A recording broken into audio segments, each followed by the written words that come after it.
Hey guys, Colbert here. Welcome to another Raid Shadow Legends video. Guys, today we're going to be looking over at the Doom Tower. It's been almost 5 days since I think it's 5 days since the start of the new cycle of the Doom Tower. We've already done, all the hard stages. I'm not really trying to get the world first or anything on any of the stages. Even the rankings, if I wanted to, are broken. I think the global ones at least.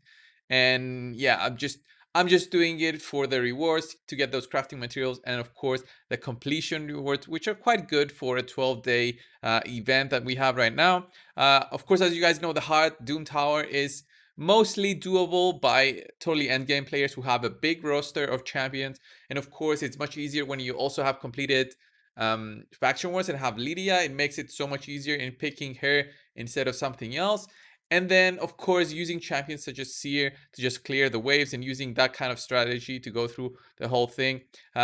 This is the team that I have mostly used to just clear through everything. I don't care about what's against me, and I don't put too much effort into it. So in the past few days, I've noticed many people on Reddit or on YouTube commenting on the differences in the Doom Tower. I haven't really noticed the difference in the Doom Tower in terms of difficulty.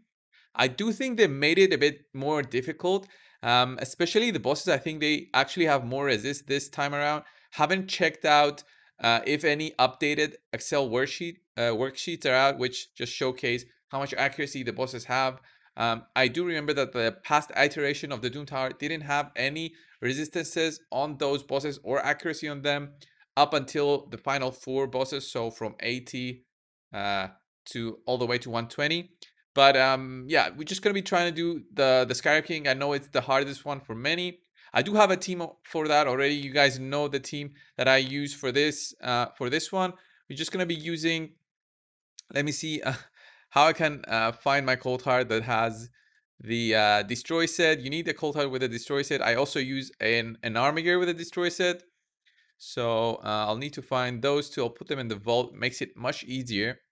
And then the team that I just use is Metal Shaper, and then my armor gear, and then of course Cold Heart, and then finally I do use, to make this a bit faster, where's my Stagnite, helps out a lot, and then Allure just to bring down that Terminator for the boss. This is the team that I used. I also made a video on this, like the very first day we had the Scarab King at level 100. Just made this team for you guys to see and make it so much easier for you to pass through that boss. Of course, didn't have the Stagnite. I did use, which one did I use? I used someone else. I think I used Sile. No, I used something that was very free to play friendly as well. I just wanted to make an extremely free to play team, and now most people actually use that team instead. So you can use it, and you can see all the armor gears here. Allures, it's the same kind of concept. You need a 3-turn shielder, and then he needs to be faster, and all the others need to be at about over 200 speed for this team to be as effective as possible. Oh yeah, I used Haikatoon. Yeah, that's what I use. I'm using Stagnite here instead because he makes the team much faster. And you're probably going to see here the fastest teams.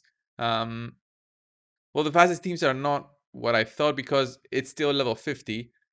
But once we reach to level 100, if it's still 100, then yeah, you're going to see this team just be the one that everyone picks. Not necessarily army gear there, but he definitely helps.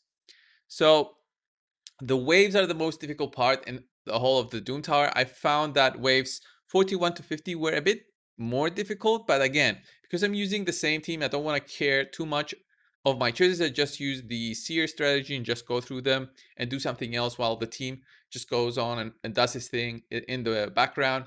I've got Duchess and stuff, Duchess and Arbiter, 2 revivers. So even if somebody dies there, one of them is going to be revived by the other. And then Seer usually dies, especially against those waves that has a war chief, but she'll get revived and she'll get a turn eventually and just do her thing. She just needs a ton of accuracy to remove the buffs. I do still have her with an accuracy chest, so she has over 350 accuracy, so that we can actually land stuff. But this team seems to having some trouble with the with this wave on level 50. So it might be that we need some help here, but look at this. We're having trouble with wave 1. Wave 2 only has one Krisk, but yeah, Krisk makes it so much more annoying for this kind of setup. It makes it so weird that we're having issues now, because I don't think it was this hard when I first started. I think the waves might be the same, but maybe the stats of the waves are different now. So if you guys have any information, leave it down in the comments below so we can share the knowledge and see where did Plarium do the changes, because they said they weren't going to change anything in the Doom Tower on the second iteration, but it seems that they did change some stuff to make it a bit more difficult. Even so, I don't think we'll have an issue in clearing.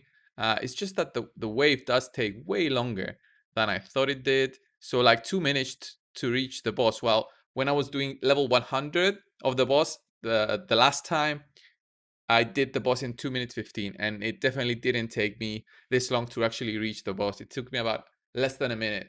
So here, the whole way that this works is we need to always have a shield on, and then with the destroy sets, bring down that shield that's in the top left for the boss. And while everybody has a shield on themselves, the boss will not counterattack. So by having Metal Shaper the fastest that he can be, it makes this possible, this team possible. And yeah, we got a reset there on A3 for Cold Heart, which makes this a bit faster. This team is not 100%. It does just beat the Doom Tower much easier, but I don't think it's 100%. So I can't just put the multi battle on and just do all my silver keys. Don't think that's how it works. So yeah, I'm not seeing any issues with the boss because I do have everyone built for the level 100 version of this boss. So if you guys as players who were struggling on level 50 and maybe were stuck or barely passed it in last time but cannot pass it now, leave it down in the comments so maybe I can try to find some more teams for you guys to work with. For me, guys, I think the bosses are pretty much the same. If you have the accuracy levels and speed levels to beat the much higher dungeons, then you shouldn't be finding any issues with beating the Skype King this time around or any of the bosses so far. The rewards are the same, nothing has changed. All the secret rooms are the same. Even the Lizardman room, which was the hardest one, it did take me a bit longer to beat this time, but I think it was just bad RNG, bad luck. I did beat it and made a video specifically about this. And I'm wondering though about the normal Doom Tower and how much harder it is. So I'm not going to do this until I finish with the hard Doom Tower this time around. So I wish I could just say this month. I wish they just made the Doom Tower carry on. Like January, there's the second version of Doom Tower. Then February, the third version, and so on and so forth. But yeah, Plarium works differently. They want to have the reset on the 7th, on the 6th. So that's how they work. Anyway, the Doom Tower seems just fine for me, guys. If you want to see a specific video on a specific stage that you have any issues, I'm going to try and do this with a much simpler team without Lydia, without Duchess. Arbiter is a given on everyone's team, and then I'll try to use some other champions in there. Of course, the gear always matters when you see videos like these, guys. Always remember that the gear and Great Hole are stuff that you cannot control. I might have better gear, I might have worse gear than you. So always base your opinion on also the gear that you have. And if you're having issues with your gear, go farm more gear.